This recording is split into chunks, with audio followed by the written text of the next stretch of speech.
Moray Rabotai, Shalom, Uvracha. On raconte sur Rabbi Israël Misalant, c'était un des grands. Une fois, il est arrivé dans un village. Il est parti dans une auberge. Il est resté là-bas quelques jours. Alors, un jour, l'aubergiste, il lui dit, Monsieur le rabbin, voilà, je dois faire la shrita, je dois égorger une bête. Moi, en général, j'y vais en ville. Il y a là-bas le shohet de la ville. Et là, vous êtes ici, je vous demande est-ce que vous pouvez vous-même égorger ma bête. Rabbi Israël Salah, tu lui dis, écoutez, je m'excuse, je peux pas faire la shrita. Alors l'aubergiste, il était étonné. Bon, il veut pas. Très bien. Le Rav, il a senti sur lui qu'il était un peu choqué, qu'il a refusé de faire la shrita. Quelques heures plus tard, le Rav, il revient chez l'aubergiste. Il lui dit, dites-moi, est-ce que j'ai une petite demande à vous demander? Il dit, allez-y, monsieur le rabbin, qu'est-ce que vous voulez? Il dit, est-ce que tu peux me prêter, on va dire, la valeur de 10 000 euros? L'autre, il entend ça. Il était choqué. Il dit, quoi? 10 000 euros? Mais monsieur le rabbin, moi je ne vous connais pas. Vous savez, vous prêtez de l'argent, il faut que j'ai une assurance, il faut que je me renseigne derrière vous. Je ne vous connais pas très bien, la vérité. Mais là, je ne peux pas. C'est pas évident pour moi. Le Rav, il a commencé à rigoler. Il lui dit, dis-moi, quand tout à l'heure tu es venu me demander de faire la shrita, est-ce que tu me connaissais? Est-ce que tu savais si j'étais vraiment compétent? Est-ce que c'était mon domaine? Là, voilà, tu as vu quelqu'un avec une barbe, tu t'es dit certainement c'est un rabbin, c'est sûr qu'il doit savoir faire la shrita, et tu as eu la confiance totale en moi. C'est-à-dire, si c'était quelqu'un d'autre, il t'aurait fait la shrita, tu aurais mangé, tu aurais donné à manger aux autres, sans te poser des questions. Ah, mais maintenant, quand il s'agit de prêter de l'argent, donner de l'argent, là, tu as changé, tu as commencé à réfléchir différemment, et faire très attention.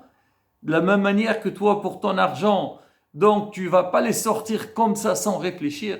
Mais il faut savoir aussi, quand il s'agit de quelque chose qui est lié avec la religion, quelque chose, alors là, Rabotaï, c'est pas, oui, bon, c'est cachère, on mange. Non, pas du tout. On a besoin de vérifier, on a besoin de connaître. Et c'est ça comme on dit, l'honnêteté dans Avodat Hashem. En parlant de Rabbi Israël Salant, on raconte une fois, il avait un de ses élèves, il était shohet. Il est venu le voir et lui a dit, Rav, écoutez, là ça fait quelques années que je fais ce travail, la vérité, j'ai envie de changer. Le Rav, il a dit, pourquoi? Tu n'as pas une bonne parnassa? Il a dit, non, Rav, c'est pas vraiment problème de parnassa, mais moi je suis, la vérité, vous savez, la shrita, c'est une responsabilité, alors j'ai peur, la bête, cachère, pas cachère, je donne à manger aux autres et tout ça. Et j'ai envie de... Il a dit, bon, tu vas arrêter, mais qu'est-ce que tu vas faire? Il a dit, bon, écoutez, je vais entrer dans le commerce, je vais travailler comme tout le monde.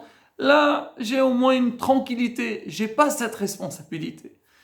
Alors une fois, Rabbi Saint il rigolait, il dit, dis-moi, quand tu vas faire la shrita, c'est vrai, il y a des halakhot, comment faire la shrita, connaître donc tous les détails au niveau de la bête, trefa, kasher, pas kasher. Et tu crois dans le commerce, ça manque les halakhot? Il y a énormément d'halakhot aussi au niveau du commerce. Fais attention, des fois tu crois quoi, voilà, ça c'est rien du tout. Pas du tout. Je ne veux pas parler seulement du vol, jurer, tromper les autres et ainsi de suite. Il dit, écoute, je te garantis, dans la shrita, il y a moins de responsabilité que dans le commerce. Revenons à notre paracha, si Dieu veut, ce Shabbat, on va lire parachat Hayé Sarah. Alors dans cette paracha, donc pratiquement la majeure partie de la paracha, on parle de quoi? On parle du choix du shidur de la femme de Ishaq Avinu. La Torah elle dit Avraham zaqin babayamim wa Adonai berachat Avraham bakol. Avraham Avinu, il lui manquait rien du tout. Une seule chose qui lui manquait, c'est marier son fils Ishaq. Avraham Avinu, il appelle son serviteur Eliezer. La Torah l'a dit Damesach Eliezer dole ou mashche metorato shel Avraham Avinu. C'est-à-dire vraiment, c'était son élève. Donc, il apprenait tout d'Avraham Avinu. Et c'est pas seulement ça. c'est marqué Hamoshel Bechol Ashirlo. Il avait entre ses mains tous les biens d'Abraham Avinu. Il possédait tout. Vraiment, c'était le responsable de tout ce qu'il possédait Abraham. Et on sait, Abraham, c'était quelqu'un de très riche. C'est marqué Abraham Kaved Meod. Il avait tout ce qu'il faut. Il manquait de rien. Il était très riche. Et là, Abraham Avinu, alors, il va demander à Eliezer de faire cette mission, de chercher une femme pour son fils Ishaq. Il appelle. Alors, il lui donne des conditions. Il dit, voilà, je veux que tu ailles tel et tel endroit. Et bon, certainement, il a parlé aussi de la fille. Et à la fin, avant que Eliezer y parte, Abraham, il le fait jurer. Comme la Torah le dit, ouais, il a fait jurer pour que il respecte donc sa mission jusqu'au bout. Et il fera ce qu'Abraham Avinu, il lui demande. Et là, nos sages, ils posent une grande question. Comment c'est possible? Abraham Avinu, tu as fait confiance à Eliezer sur tous les domaines. Tout ce que tu possèdes, tu lui as mis entre tes mains.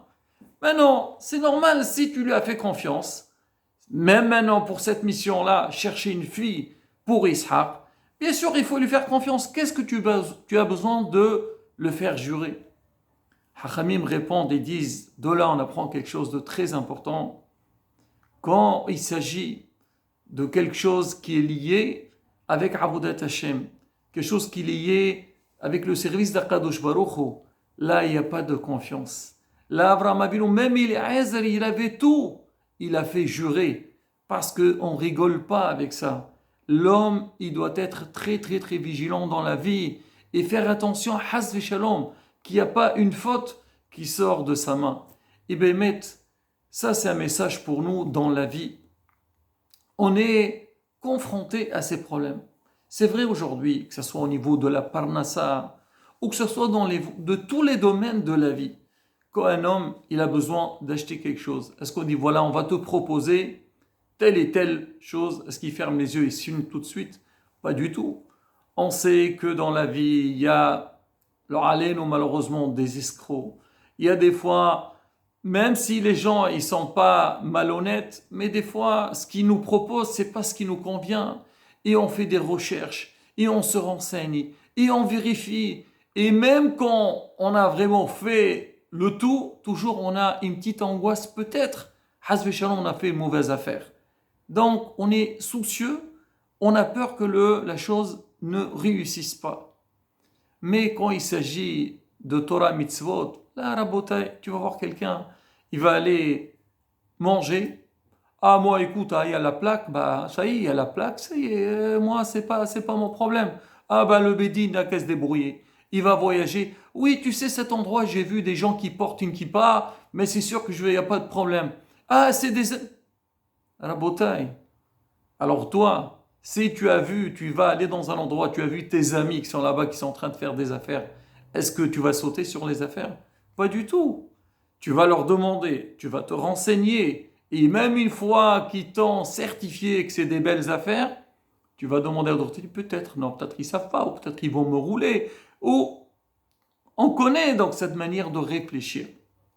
Alors, pour tout ce qui est lié avec Hawdat Hashem, ah non, non, on dit, moi, les yeux fermés, Baruch Hashem, je fais confiance. Pareil aussi, Rabotai, au niveau de l'éducation de nos enfants. Combien de fois, alors pareil, quand on a besoin d'acheter quelque chose pour nos enfants, alors on met le point dessus, on fait attention, et surtout quand il s'agit d'acheter quelque chose de marque ou quelque chose qui a de la valeur, alors on essaye d'être sûr et certain qu'on ne va pas nous rouler. Mais quand il s'agit de Yirat Hashem, il va sortir avec ses copains. Et qu'est-ce qu'il y a? Écoute, c'est un jeune, il est comme tout le monde. Non, Rabotai. Il est à l'école de toute façon. Non, Rabotai, c'est vrai, même si tu la mets dans une école juive et tu sais là-bas qu'on enseigne des choses bien, on a toujours besoin d'être derrière l'éducation de nos enfants. Savoir qu'est-ce que notre enfant il est en train d'apprendre, comment il est en train de grandir, c'est qui ses amis, qui il est en train de fréquenter. Et là surtout, Rabotai, les enfants, ils ont accès à tout aujourd'hui. Ils ont accès à tout, même à la maison. Des fois, on est un petit peu occupé Et des fois, on sent que peut-être ils vont nous déranger. Allez, vas-y, il prend son ordinateur ou il prend son portable, il commence à tourner et faire le tour du monde entier. Tu sais qu'est-ce qu'il est en train de voir là-bas? Tu sais avec qui il est en train de il contacte? Qu'est-ce que ses amis ou ses copains ils sont en train de lui apprendre? Non, c'est des choses qui nous passent par la tête. Non, Rabotai.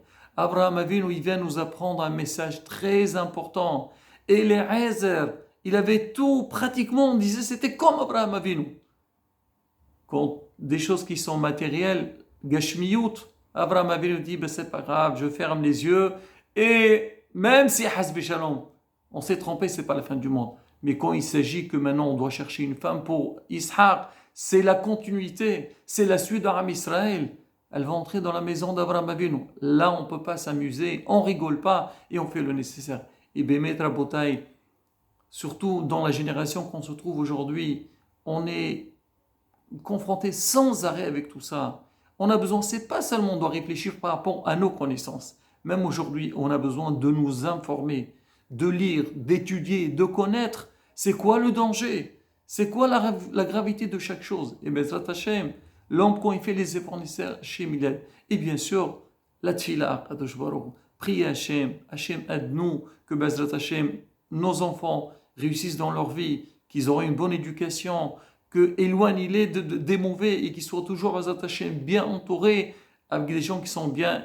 Amen. Shabbat, Shalom, on vorach.